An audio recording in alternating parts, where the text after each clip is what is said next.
You're watching the Eternal Tournament Series.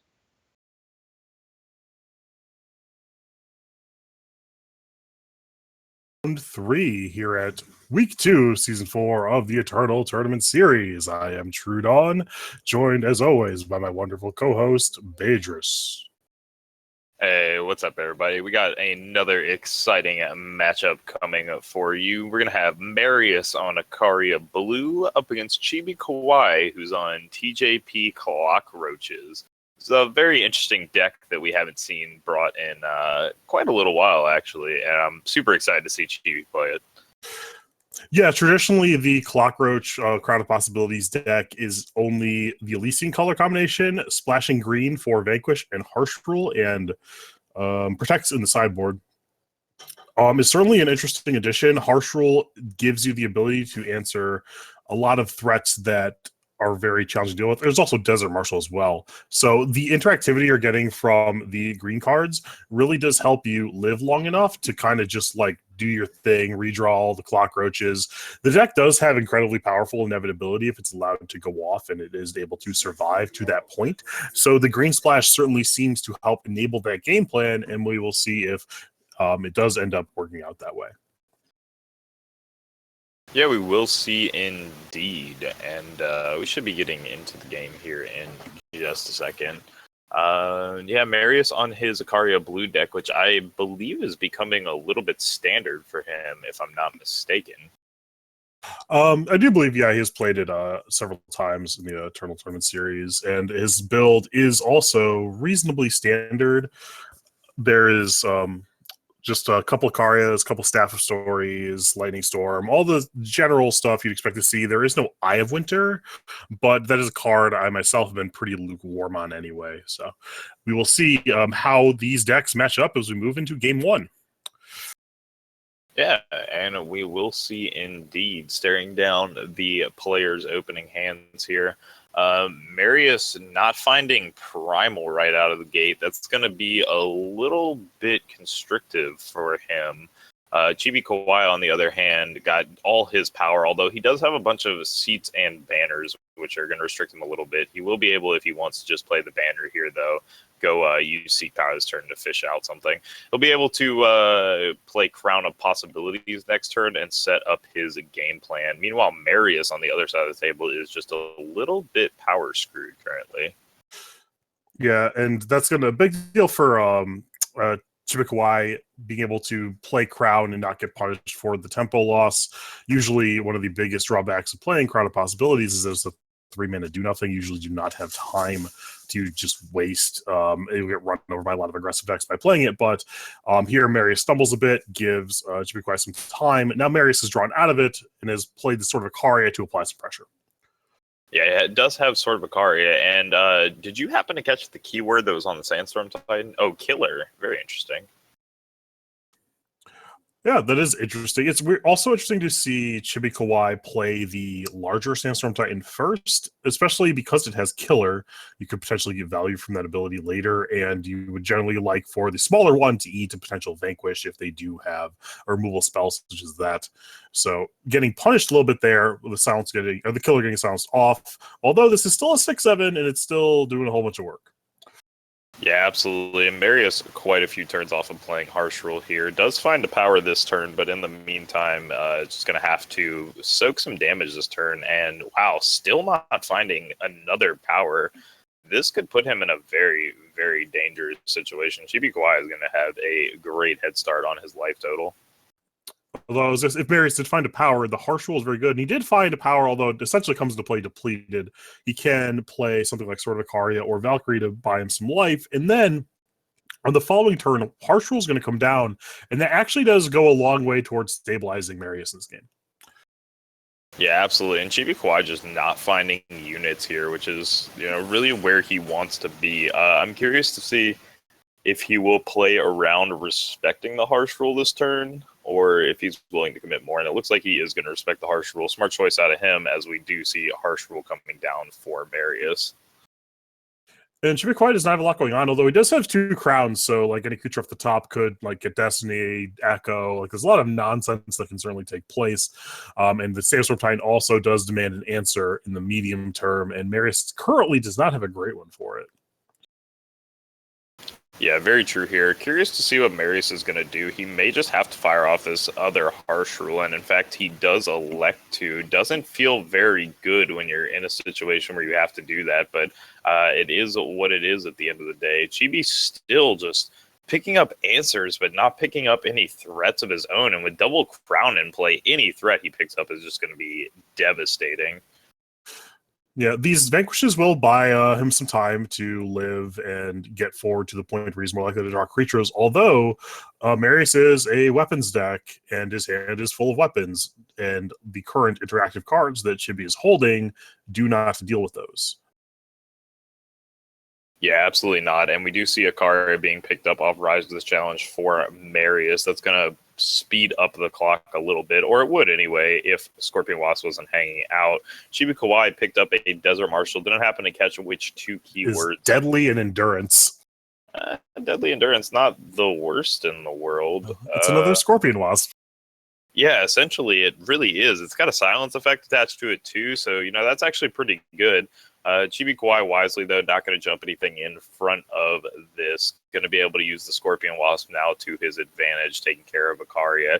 And this is really one of Ikaria's only weaknesses here, is that Scorpion Wasp is so good against her if you don't have a way to instantly remove it via a torch. And we do see Desert Marshal coming in at end of turn in order to pressure this weapon. Now it will likely just trade for the weapon, reducing Marius' ability to really do damage this turn, although he could fire off the Lightning Storm to get out of the way and then come through before, which we do see happen. Yeah, Marius using the Lightning Storm there, recognizing that while it does hit quite a few threats in ChibiKawaii's deck, it's probably better to just pressure his opponent. And Chibi here just hitting such a run of bad luck. Like, he's got double crown in play, but he just cannot find a unit to save his life. And, this is the downside of these more fun crown echo style decks, is that if you don't find your units, you can't do anything with the deck as a whole. Oh, and here's the last ditch, and and he gets the second side. He gets to put one back on top, play the first one. It has Endurance Charge, so it gets to come in, deal with the weapon. And this might get out of hand pretty quickly, depending upon what the words hit, like ChibiKawaii hits. And he is getting 2 keywords per draw. Yeah, absolutely. Although I think that's actually just game. Yeah, Marius is going to be able to harsh roll here and then establish this Auric Runehammer that as a 13-10 is just going to come in and very cleanly take care of ChibiKawaii. So unfortunately for Chibi, just finding too little too late here in this game. And he really did have the opportunity to run away with this. If he had had some more live draws in the form of units, like, this game was absolutely his to win. When your opponent misses 2 or 3 turns of power drops on their first 5 turns of the game, I mean, you should, in theory, just be able to steamroll them. But yeah, unfortunately for Chibi, did not come together. So we're going to take a look at his sideboard and see what he can do to help bring himself a victory here. Mainly what I would like to see out of ChibiKawaii's sideboard is things that deal with weapons, because those are the main things we're going to die to. And off the bat, I do see a Lightning Strike, a Decay, and a Desert Marshal also interacts reasonably well with weapons. Combrei Healer in the same vein. So those are cards I would like to see in order to help you live, because I do still think that ChibiKawaii does have inevitability in this matchup, but he needs to be able to deal with the threats that are being presented on the side of the Ikaria blue deck. Yeah, absolutely. He needs to be able to take care of those threats, just like you said. And a lot of those threats do come in the form of weapons, as we saw in that game. Marius was in no short supply of weapons there, holding on to, I think, 4 weapons towards the end of the game. And he was able to just beat down with one of them for so long, since ChibiKawaii can have a hard time finding units. And if you're missing units in a deck like Chibi's and you don't have any interaction, I mean, the weapons decks will just run over you. So, yeah, we're definitely going to see the Lightning Strike Decay come in.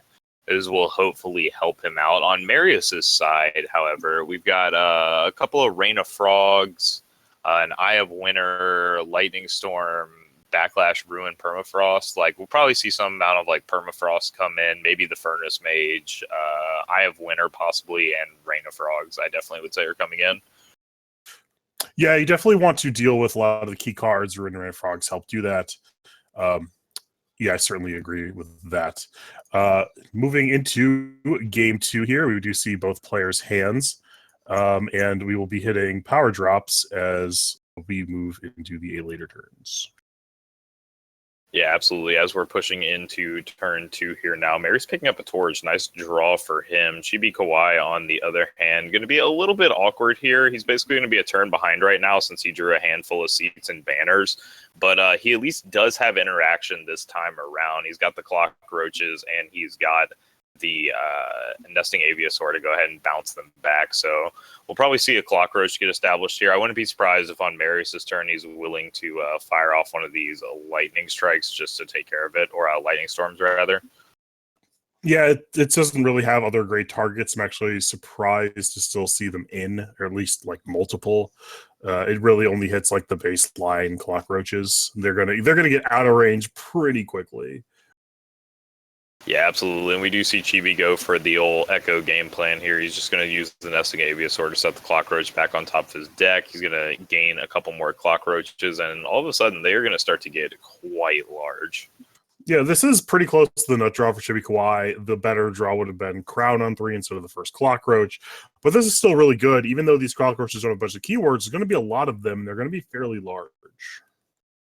Yeah, and since he used Nesting Aviasaur to reduce the cost down to 1, I mean, this is just insane. Like, for anybody who's ever played this deck, like, yeah, this absolutely is, like, the nut draw, and he had the Twinning Ritual to go with it. So now he's going to be able to establish 1 power 5/5 cockroaches. I mean, this is just absolutely nuts. And ChibiKawaii electing not to play another one here, respecting the harsh rule out of Marius. He is, in fact, going to get that harsh rule out here, I feel like. Marius being a little bit patient with it, deciding to wait. I imagine that ChibiKawaii won't extend further than this. 8 power is more than enough. The second site does allow for additional cockroaches to be produced, which we will see here as they use that spell. And maybe now that they know they have 2 more coming, they're going to extend this. But I think that this is unnecessary, even though you do have a lot of resources. You don't have infinite resources. And I think that 5/5 was kind of thrown away for no reason. Yeah, I think it might have been thrown away a little bit. I don't necessarily hate it out of ChibiKawaii, though. You really do force your opponent into the situation when you do this. And yeah, he does have these huge cockroaches coming down here. So Chibi definitely just going to meter these out. Probably only play a 1 this turn and go ahead and hold the other one back. I kind of like that, although if your opponent was baiting with the harsh rule on the other turn, like if you can figure out that your opponent had that harsh rule from the get-go, then you should feel pretty comfortable playing this cockroach, because if they're baiting out with the harsh rule, it's because they don't have a follow-up. Yeah, I don't hate putting the pedal to the metal here for ChibiKawaii. He is presenting lethal. It is requiring Marius to do something. You already have baited out a harsh rule. It's not super likely they have more of them, although they certainly could. I like putting them to the test here and saying, you got it, because it doesn't look like Marius does. Yeah, absolutely not. And in fact, that is going to do it. That will provide just enough damage for lethal. 17 left on Marius and 17 in Chibi's hand. So Chibi able to bring the series back to 1-1. Nice little pickup for him there. Definitely a needed win.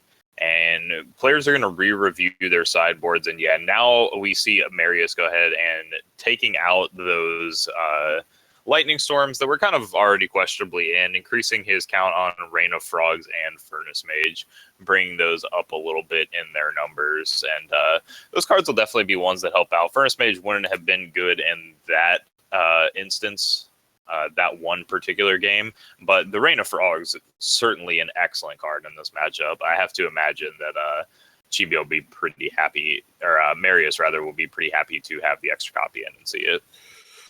Yeah, although Raid of Frogs is the best target for it is Cockroach, obviously. But outside of that, there aren't super good hits. The way ChibiKawaii has built this deck is actually really interesting, because while it can go off with Cockroach, it doesn't need to. There are Sandstorm Titans in the deck. There are Seraphs. There are sideboarded Cersos and Reality Wardens and Thunderstrike Dragons.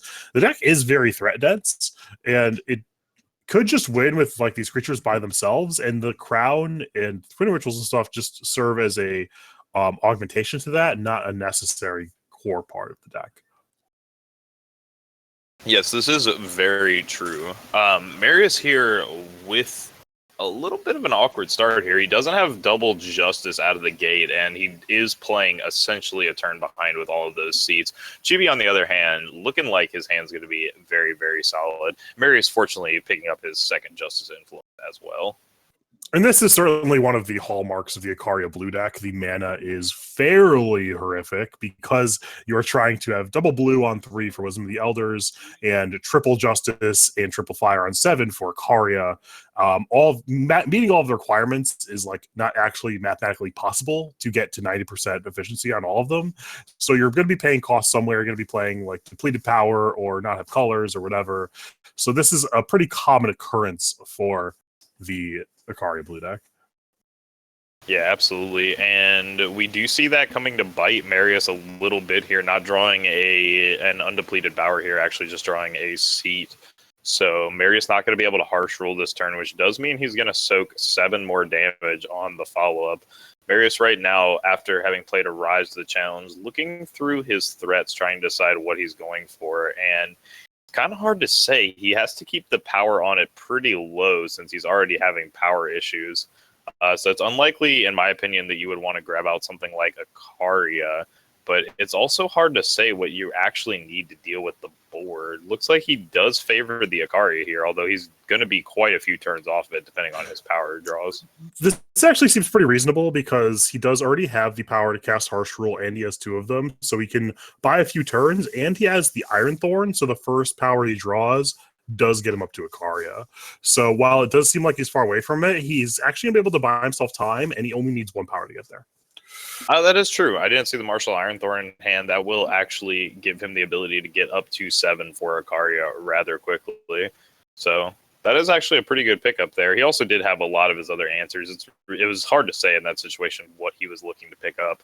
See the Harsh Rule coming down for Marius, and ChibiKawaii going to go ahead and use the Nesting Abiasaur to hit the Clockroach.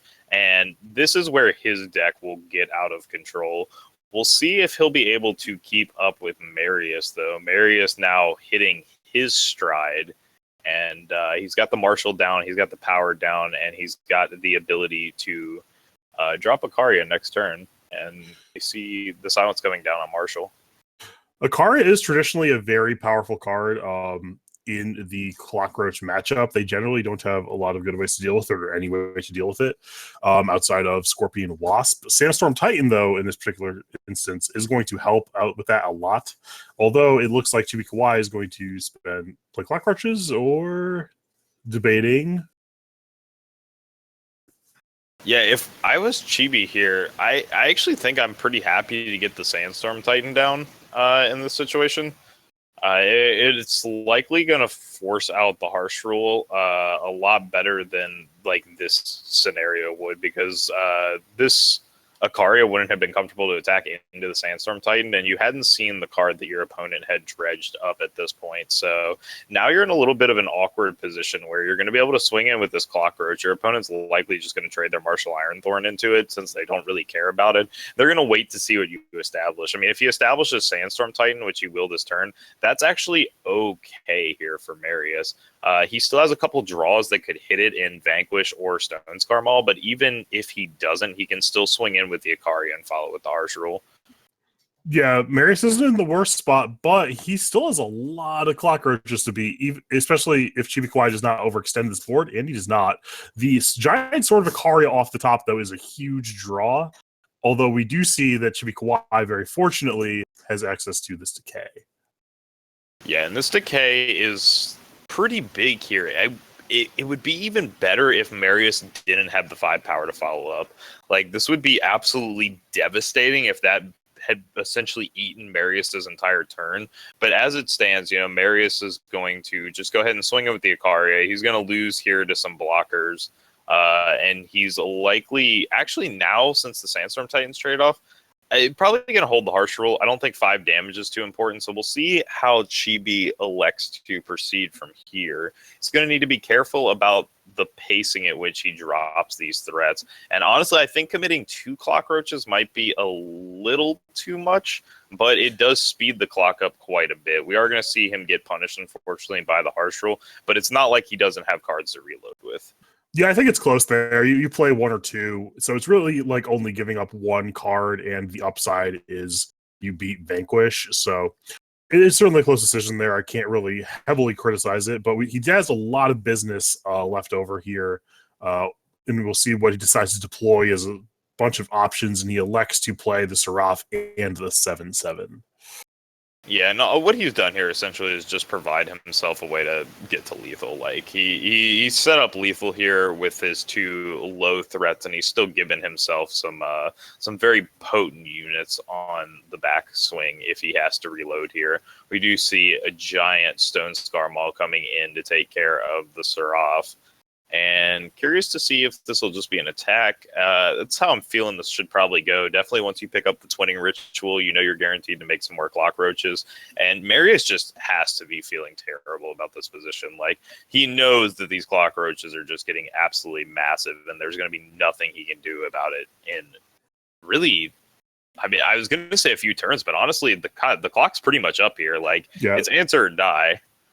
Yeah, and this is, there is a harsh roll off the top, which does buy Marius some time, but the size of the units is just too big. One of the core weaknesses of armory decks or weapon-based decks is creatures that are larger than the weapons you can produce. So it just deads like so much of your deck. As we see in Marius's hand currently, there's an Orc, Runehammer, Staff of Stories that both just do nothing.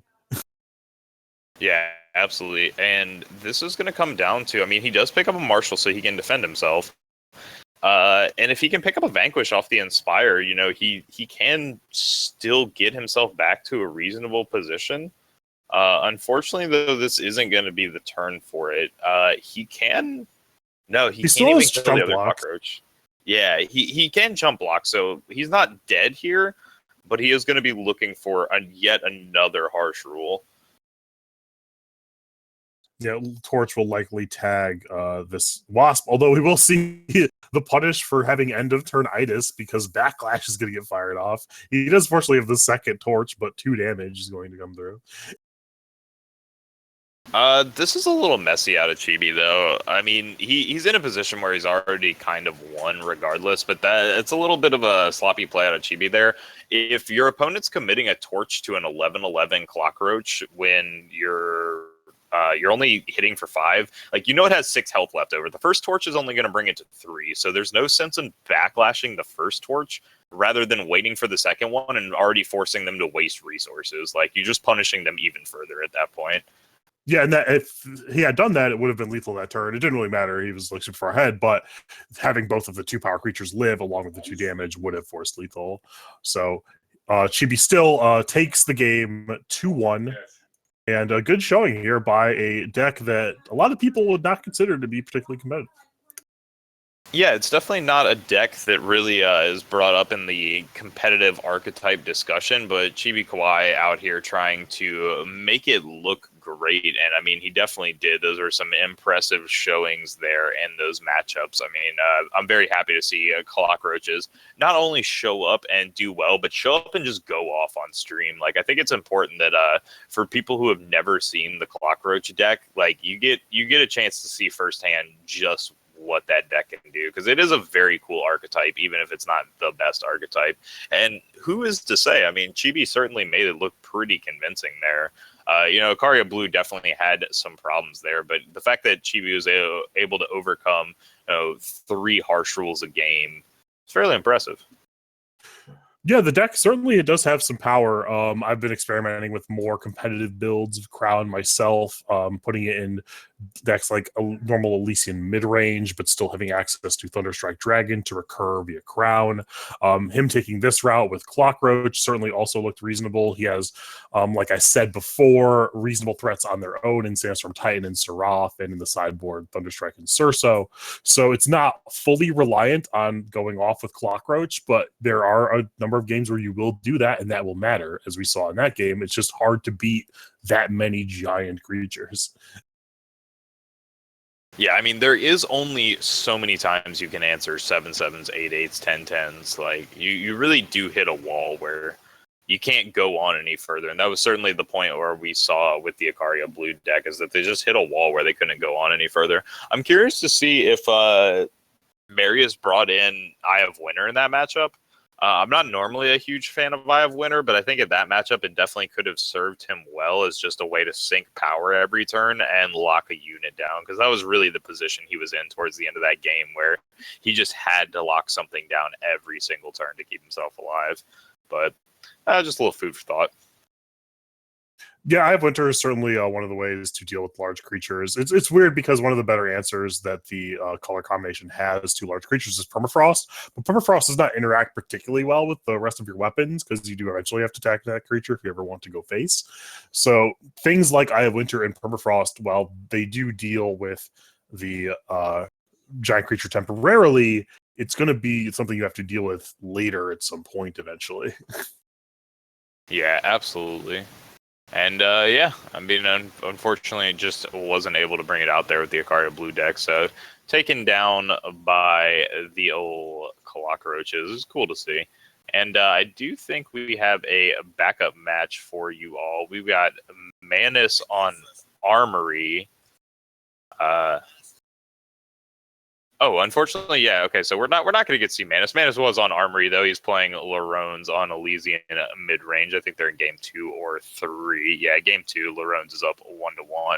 Fortunately, we can't go to that, so we are going to bring you a combination of our round 1 and round 2. We're going to see Komodo on Shimmer Pack versus Panhango on Chalice Control. Yeah, we've seen both of these decks in action earlier. Both very similar strategies. I do think that Komodo is likely the beatdown. Panhango does have access to Harsh Rule, even though his deck is also full of nonsense creatures that he's trying to pump via different means. Oh, but apparently this one also finished, so we just don't have backup match, apparently. It just didn't work out that way. That's how it breaks. So we will take a break shortly and then return for round 4 of competition in just a bit. So don't go anywhere. We will see you soon.